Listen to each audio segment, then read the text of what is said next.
Bonjour, merci d'être avec nous pour une présentation dans le cadre de Léonard, Prospective et Innovation. Aujourd'hui, nous recevons la structure, la société Résalliance avec Didier Soto. Didier Soto, bonjour, merci d'être avec nous. Bonjour. Vous représentez donc Résalliance. Est-ce que vous pouvez nous présenter Résalliance un peu plus en détail? Oui. Donc Résalliance, c'est le bureau d'études Vinci dédié à l'adaptation au changement climatique des infrastructures, des villes et des territoires. Donc c'est un bureau d'études qui est issu de l'intrapreneuriat à Vinci, du premier parcours intrapreneur Vinci qu'a mené Karim Selouane. Et c'est un bureau d'études qui existe officiellement depuis janvier 2019. Nous sommes actuellement 5, avec une diversité de profils exclusivement dédiés à l'adaptation au changement climatique des infrastructures dans leur contexte territorial et dans le contexte également de la Smart City et du changement climatique qui affecte les infrastructures urbaines. Karim Selouane, c'est le président? Oui, c'est le fondateur et président de la société. Ancien entrepreneur de Vinci. Tout à fait. Et nous sommes aujourd'hui une entité qui est hébergée au sein du groupe Six Sense Engineering, qui est spécialisé dans la surveillance et l'auscultation des infrastructures et de l'ensemble plus généralement du patrimoine. Alors vous avez employé un certain nombre de mots qu'on va essayer de détailler, sur lesquels on va revenir. Adaptation, changement climatique, infrastructure, smart city, un certain nombre de mots. La question en fait aujourd'hui, avant de revenir sur tous ces mots un peu en détail, c'est qu'est-ce que vous faites exactement chez Résalliance? Oui. Alors donc Résalliance, c'est donc un bureau d'études qui a donc 3 grands domaines d'activité: le consulting, la modélisation et la gestion de projet. L'adaptation au changement climatique aujourd'hui est impérative puisque, comme vous le savez, même si aujourd'hui on arrêtait toutes les émissions de gaz à effet de serre, les effets du changement climatique dureraient encore pendant des dizaines d'années, donc il convient de s'y adapter. Et c'est la mission première donc de Résalliance que d'accompagner ses clients, qu'ils soient des collectivités publiques, des bailleurs institutionnels, qu'ils soient donc des aménageurs publics, des aménageurs privés, des promoteurs immobiliers, des gestionnaires d'infrastructures et de sites industriels, d'accompagner donc tout ce qui relève du domaine des infrastructures dans un contexte territorial, dans un contexte urbain, aux effets de ce changement climatique. Donc on va travailler par exemple pour mieux dimensionner les infrastructures de mobilité face aux aléas climatiques. Le week-end dernier nous a montré l'inadaptation de nos infrastructures au changement climatique. Ce qui s'est passé dans le sud-est de la France a été catastrophique au niveau des infrastructures, a été catastrophique au niveau du bilan humain également. Donc c'est pour cela que la mission de Résalliance, c'est de travailler à la fois sur l'adaptation des infrastructures, mais aussi dans leur contexte territorial, puisque c'est important de concevoir que l'adaptation d'une infrastructure doit se faire dans ce contexte-là. Le territoire va avoir une influence sur l'infrastructure et inversement, l'infrastructure va avoir une influence sur le fonctionnement du territoire. Si on vous suit bien, ça veut dire que vous travaillez non seulement sur le bâtiment et l'intérieur du bâtiment, mais aussi sur son environnement proche et un environnement plus large. Vous travaillez à quelle échelle?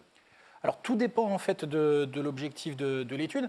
Les aléas climatiques peuvent survenir en fait à un endroit spécifique, mais être générés par un ensemble de causalités qui reviennent finalement à une échelle plus large.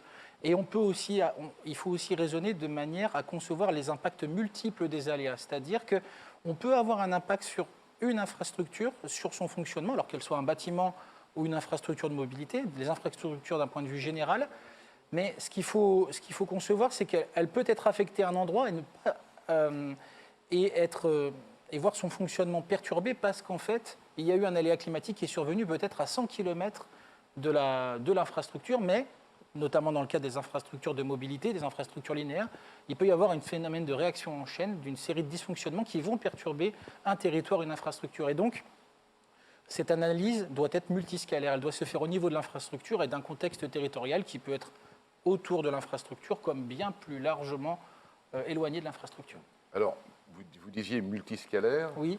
Est-ce qu'elle va être aussi, j'allais dire, en vice-versa ou en aller-retour, ou en va-et-vient? Est-ce que vous accompagnez sur l'impact de l'infrastructure, du bâtiment ou autre, sur le changement climatique autour? Et en même temps sur l'arrivée d'un changement climatique pour travailler sur le bâtiment. Tout à fait. C'est vraiment dans cette double approche. On est aujourd'hui sur un phénomène, le changement climatique, dont on sait qu'il a déjà des effets manifestes sur les territoires, sur les infrastructures. On doit composer avec différents horizons. On essaie de réfléchir à celui qui va être le plus dimensionnant pour l'infrastructure, pour le territoire, et c'est important d'analyser donc les causalités et avoir une approche bijective, c'est-à-dire voir véritablement l'influence. On peut avoir une infrastructure qui fonctionne, mais dans un territoire dont son fonctionnement est lui totalement dégradé, parce qu'il va être sous l'eau, ou il va subir un ensemble d'autres aléas climatiques qui vont totalement le paralyser. Et inversement, si l'infrastructure, on prend par exemple un bâtiment administratif ou une infrastructure de mobilité, si elle est totalement dysfonctionnelle et que le territoire, lui, est fonctionnel, et bien, si c'est une autoroute, par exemple, qui dessert un bassin de vie et d'emploi de plusieurs milliers d'habitants, c'est tout un bassin de vie et d'emploi qui est immobilisé. Alors, est-ce qu'on pourrait peut-être, avant de revenir sur autre chose, prendre un exemple et essayer de le détailler? Parce que vous avez beaucoup parlé d'accompagnement, vous avez beaucoup parlé de réflexion, d'analyse, mais il y a du concret derrière. Oui.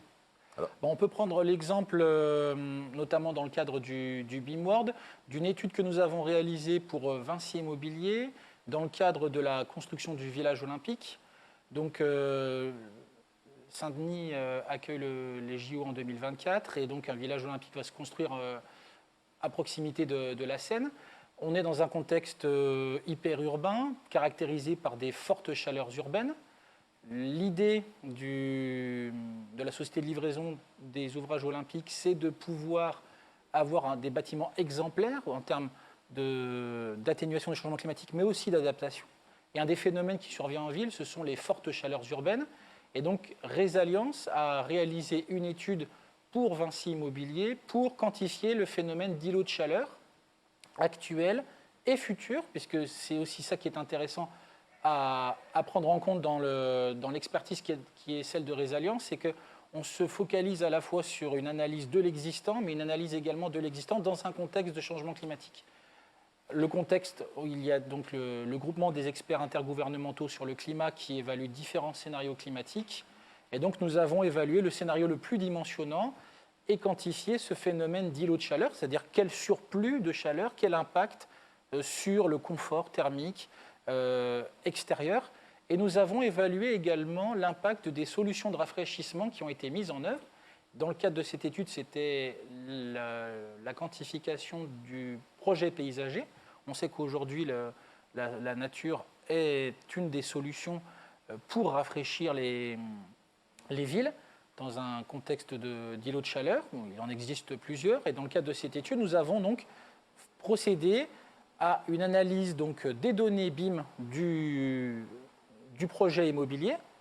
Nous avons également intégré toutes les composantes territoriales par la constitution d'un système d'information géographique.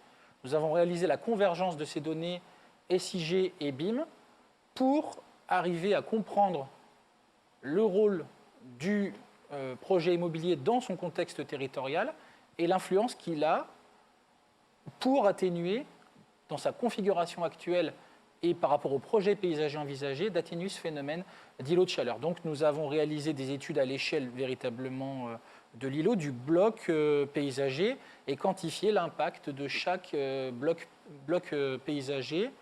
Et on voit que par rapport à sa configuration, qu'il soit en hauteur, qu'il soit sur des façades ou sur des cours, eh ben, on va avoir des réactions qui vont être différentes et un confort thermique qui va être apporté à l'usager.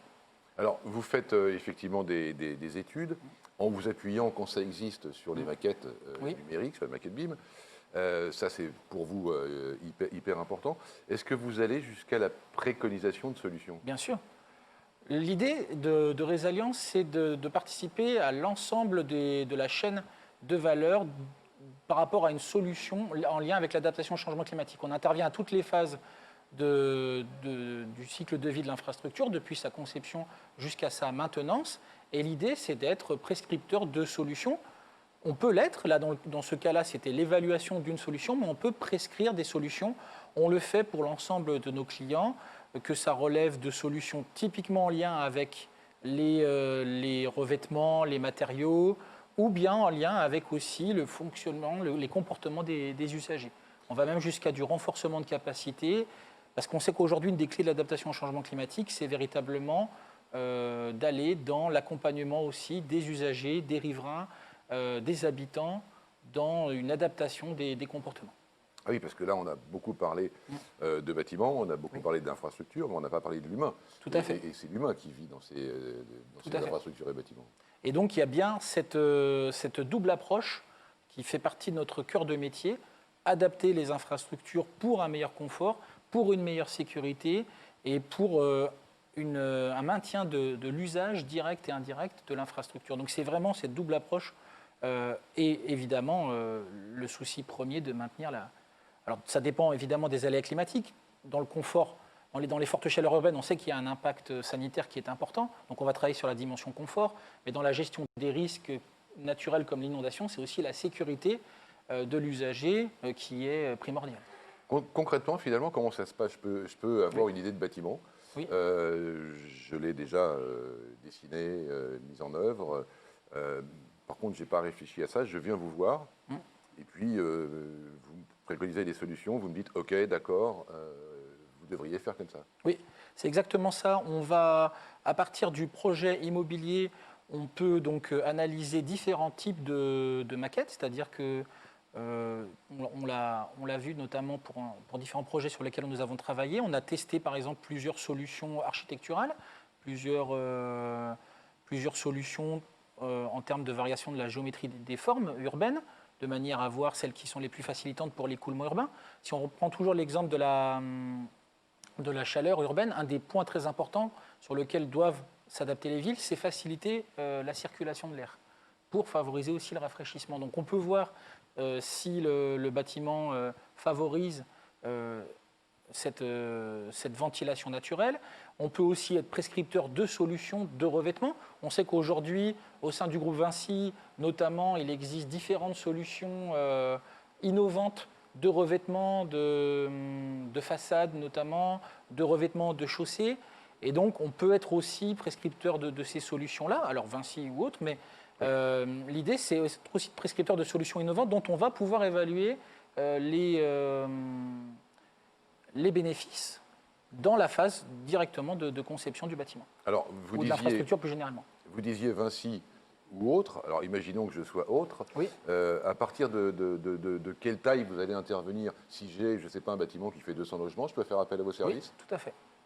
L'idée, c'est, on n'a pas de limite on va dire en termes d'emprise géographique, puisqu'on est en mesure donc d'analyser l'ensemble des impacts du changement climatique, que ce soit à l'échelle véritablement macro, à l'échelle d'une agglomération entière, à l'échelle même d'un pays. On réalise actuellement donc une étude pour un client sur l'ensemble du territoire métropolitain avec une descente d'échelle au niveau communal.